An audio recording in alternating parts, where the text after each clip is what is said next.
നല്ലൊരു വഴി വരുമ്പോൾ നമുക്ക് നല്ലോണം തിന്നാൻ തന്നെയാണല്ലോ തോന്നുക. വിശപ്പിന്റെ ഉള്ളിലൂടെ വന്നപ്പോൾ കണ്ണൂർ പോകുന്ന പോക്കാണ് നമുക്ക് ഈ ഡൈനോട്ട് നമ്മളെ കണ്ണിൽ പെട്ടത്. കണ്ണിൽ പെട്ടാ പിന്നെ നമുക്ക് കേറാണ്ട് പോകാനും തോന്നൂലല്ലോ. അപ്പൊ നമ്മളൊന്ന് ചൊല്ലുണ്ട് ഒട്ടകത്തിനെ കണ്ട പിന്നെ അവിടെ മന്തി ഉണ്ട് എന്നുള്ള കാര്യത്തിൽ വേറൊരു സംശയമൊന്നും ഇല്ലാലല്ലേ. ഇത് വേറെ എവിടെയല്ലട്ടെ, നമ്മുടെ സ്വന്തം വലിയന്നൂർ തന്നെയാണ്. അങ്ങനെ ഒരു അനക്കില്ലാതെ നമ്മളെ വലിയന്നൂരും ഒരു ഒച്ചയും ബഹളെല്ലാം വന്നു തുടങ്ങിയിട്ടുണ്ട്. ഇവിടുത്തെ ഷവർമയായാലും കുനാഫയായാലും എല്ലാം നല്ല അടിപൊളി ടേസ്റ്റ് തന്നെയാണ്. നിങ്ങളൊരു ഫ്യൂഷൻ ലവർ ആണെങ്കിലും മസ്റ്റ് ആയിട്ട് ട്രൈ ചെയ്യേണ്ട ഒരു സാധനം ഉണ്ട്. കാണുമ്പോൾ കുറച്ച് കുതിരത്താണെങ്കിലും തിന്നാൻ നല്ല അടിപൊളി ടേസ്റ്റ് തന്നെയാട്ടാ. അതുകൊണ്ട് തന്നെ ഈ ടിക്ക ഫ്യൂഷൻ നിങ്ങൾ മസ്റ്റ് ആയിട്ട് ട്രൈ ചെയ്യണം കേട്ടാ. പിന്നെയാണ് മക്കളെ എന്റെ പേഴ്സണൽ ഫേവറേറ്റ് ആയ ഒരു സാധനം വന്നത്.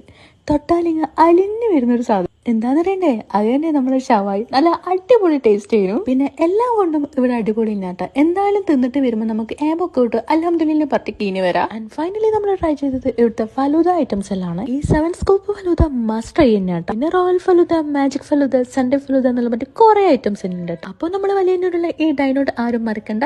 കണ്ണൂർ പോന്നാലും മട്ടന്നൂർ പോന്നാലും ഒന്നിട കേട്ടിട്ട് തന്നെ പോയിക്കോളി. അപ്പോൾ അടുത്ത വീഡിയോ ആയിട്ട് വരുന്നത് വരെ ബൈ.